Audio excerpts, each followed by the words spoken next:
ప్రస్తుతం నెలకొన్న ఎల్నినో వాతావరణ పరిస్థితుల నేపథ్యంలో రైతులను చైతన్యపరిచే దిశగా శాస్త్రవేత్తలు కృషి చేస్తున్నారు. ఆంధ్రప్రదేశ్లో వర్షాభావం అధికంగా ఉన్న ప్రాంతాలను పరిశీలించి రైతులకు పలు సూచనలు అందిస్తున్నారు. ఉమ్మడి గుంటూరు జిల్లాలో పర్యటించిన ఆంగ్రో శాస్త్రవేత్తలు, అధికారులు వరి, పత్తి, కంది, వేరుశనగ పంటల సాగును పరిశీలించారు.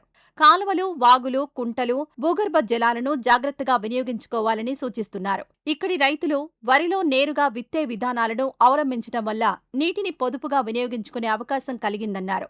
ప్రస్తుతం అడపాదడపా కురుస్తున్న వానలను సద్వినియోగం చేసుకోవాలని, ఇంకా పంటలు వేయాల్సిన చోట సరైన నిర్ణయం తీసుకోవాలంటూ రైతులకు సూచించారు. ఎల్నినో తీవ్రమైనటువంటి ప్రభావం ముఖ్యంగా జూన్ జూలైలో చూపిన నేపథ్యంలో రాష్ట్రం మొత్తం మీద ముఖ్యంగా జూలై మాసంలో తీవ్రమైనటువంటి వర్షాభావ పరిస్థితి ఉన్నది. దీని ప్రభావం వివిధ పంటల మీద ఎంతవరకు ఉంది, దాని సాగు ఏ విధంగా ఉన్నది అన్న అంశం మీద రాష్ట్ర వ్యాప్తంగా అటు వ్యవసాయ శాఖ, ఆచార్య ఇంజనీరింగ్ విశ్వవిద్యాలయం, ఇతర అనుబంధ శాఖలతో కూడా అలాగే స్టూడెంట్స్ పెద్ద ఎత్తున రైతన్న మీకోసం యాత్రలో భాగంగా రాష్ట్రం నలుమూల అన్ని జిల్లాల్లో ముఖ్యంగా risk prone districts, risk prone మండలాలు, ముఖ్యంగా రిస్క్ ప్రోన్ ఆర్ఎస్కేలు ఏదైతున్నాయో దాని మీద కూడా మనం తిరగటం, అలాగే వ్యవసాయ శాఖ పూర్తిగా డేటా కూడా సేకరించడం కూడా జరుగుతుంది. గత వారం రోజుల నుంచి ఆచార్య ఇంజనీరింగ్ విశ్వవిద్యాలయం దాదాపు 400 మంది సైంటిస్టులు వివిధ ప్రాంతాల్లో తిరిగి ఈ పంటల యొక్క స్థితిగతుల్ని బేరే చేస్తూ క్రాప్ అడ్వైజర్స్ ఇవ్వటం, వరి కానీ, పత్తి కానీ, రెడ్ గ్రామ్ కానీ, ఇతర పంటలు ఏ విధంగా ఉన్నాయి, గ్రౌండ్ నట్ ఏ విధంగా ఉన్నది, వీటి యొక్క సాగు ఎలా ఉన్నది, ఎక్కడ ఇబ్బందులు ఉన్నాయని వివిధ జిల్లాల్లో కూడా మనం సమీక్షిస్తూ ఉన్నాం. మనకి జులైలో పడినటువంటి తీవ్రమైనటువంటి వర్షపు లోటు మనకి వివిధ పంటల మీద కనపడుతుంది.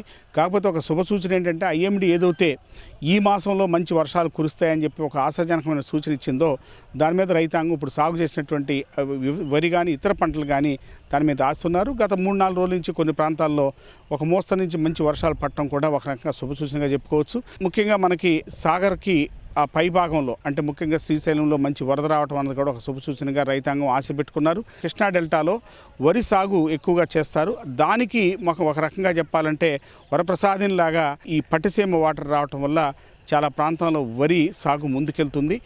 అలాగే ఎదజల్లి సాగు చేసినప్పుడు కూడా తక్కువ నీటితోటి వరి సాగు చేయడం కూడా రైతాంగం అలవాటు పడిన నేపథ్యంలో ఇక్కడ వెదజల్లి సాగు చేసినప్పుడు తక్కువ నీటితోటి యాజమాన్యం చేస్తూ సమగ్ర పోషక యాజమాన్యం చేస్తూ మంచి సూర్యరశ్మి లభ్యత ఉన్నప్పుడు ఇక్కడ దిగుబడులు కూడా గణనీయంగా పెరుగుతున్నట్టు గతంగా ముఖ్యంగా మనకి ఈ వర్షాభావ పరిస్థితులు వచ్చినప్పుడు దిగుబడులు కూడా గణనీయంగా పెరిగిన పరిస్థితి కూడా రైతాంగం అనుభవించా మనకు తెలియపడుతుంది.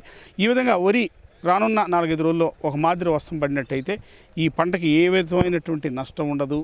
ఎల్నినో హెచ్చరిక మూలంగా మే నుంచి మేము కార్యక్రమాలు చేపడుతూ ఉన్నాము.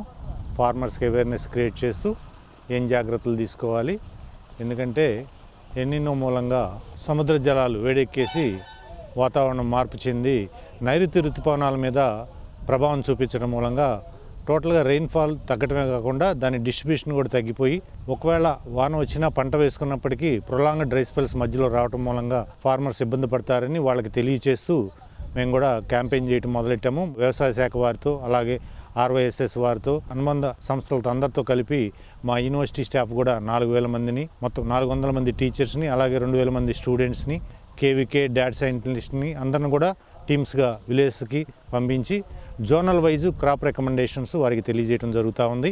ఎస్పెషల్లీ ఇప్పుడు రేపల్లె ప్రాంతంలోకి వచ్చాము. ఇక్కడ డైరెక్ట్గా వెద పద్ధతిలో వరి సాగు చేస్తారు. ఇక్కడ ఇది అత్యంతంగా ప్రాచుర్యం పొంది చక్కగా వీళ్ళు చేసుకుంటున్నారు. ఇది మంచి పద్ధతి. నీరు నిలబెట్టి వరిని పండించడం కన్నా ఇలా వెద పద్ధతి పాటించి తక్కువ నీరుతో పంటను పండించుకుంటూ ముందుకెళ్ళటం అనేది సక్సెస్ఫుల్ పద్ధతి. సాగునీటికి కొరత ఏర్పడిన ప్రస్తుత తరుణంలో నీటి పొదుపుపై అవగాహనతో మెలగాలని నిపుణులు సూచిస్తున్నారు. మెట్ట పైర్లు సాగు చేస్తున్న చోట నీటి కుంటలు ఏర్పాటు చేసుకోవాలని చెబుతున్నారు.